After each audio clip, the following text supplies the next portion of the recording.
So this is the first horror movie of 2017. At least I think it is because I'm not counting Underworld. Anyways, as the movie says, don't say it, don't think it. Here's my review on The Bye Bye Man.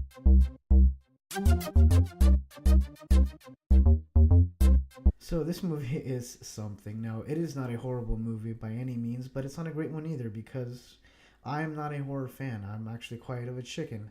And I counted, and I think there's only two or three scenes that actually scared me.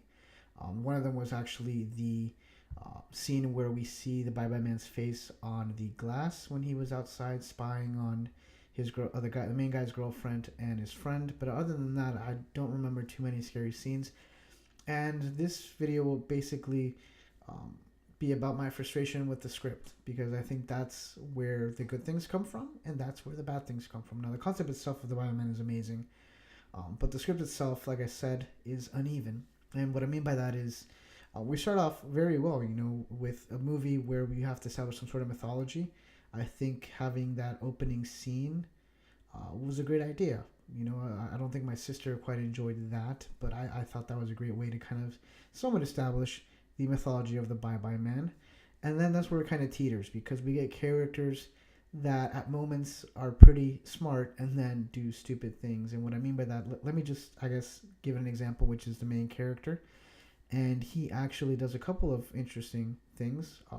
Off the dumb side is when he's trying to look for information for the Bye Bye Man, he does the stupid act of actually telling the librarian and mentioning the Bye Bye Man several times, which I think, it frustrates me. And it's not like frustrating like don't open that door, something's in there frustrating, because that's reasonable. In real life, you would probably open that door, or even in this case, when he saw the drawer with the writing, and I had that moment of, don't peel the back of that thing, and then he peels it anyways. But that's something that you would actually do in real life, as opposed to this one where he clearly knows by now not to say it or think it, and he says it so blatantly. But then we get moments from him where he actually is a pretty intelligent character. He actually, when he gets caught by the cops, he actually shows restraint and not telling the cop, what's going on. But ultimately, that's my frustration with this movie, and it's the script, as I said. And I'll give you guys another example, and it is the girl who does the seance. We see after the whole thing happens where they get introduced to the Bye Bye Man that she kills, the people that she told, which, while very unfortunate and dark, is actually probably the smartest thing that you can do. That's why I actually love the beginning of this movie, because that's the logical thing to do. If you want to stop the Bye Bye Man, you have to stop everyone who knows from telling and spreading that virus, so to speak. And then we get moments where she gets hit by the train, and that wouldn't have irritated me as much. But during the car ride there, when she's there with the boyfriend, she basically tells him that she's seeing things that aren't there. And you'd think that would come to mind when she sees the people stuck in the train station, the railroad tracks, I should say.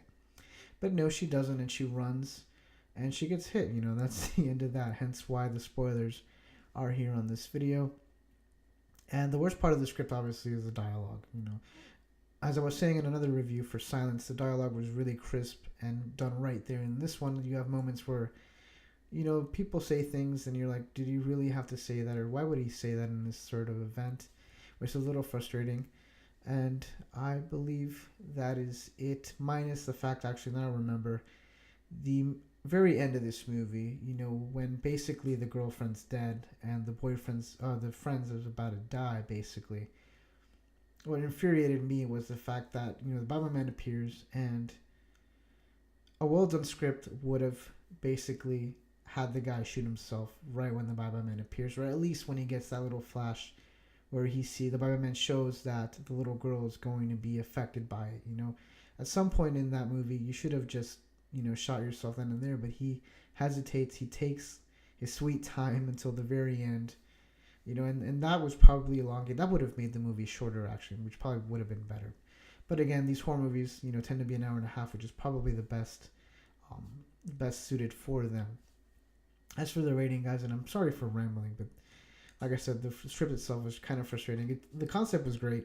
The execution was a little muddy.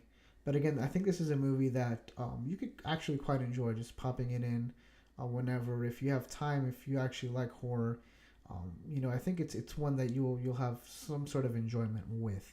As for the rating, I'm gonna give it a 4 out of 10 because, like I said, it's not a horrible movie, but it's not a well-made one either. But it's one of these nice January movies that is entertaining to watch. Yet you won't. It might not be rememberable, as I should state it. Again, that's it for this episode, guys. Until next time, peace out.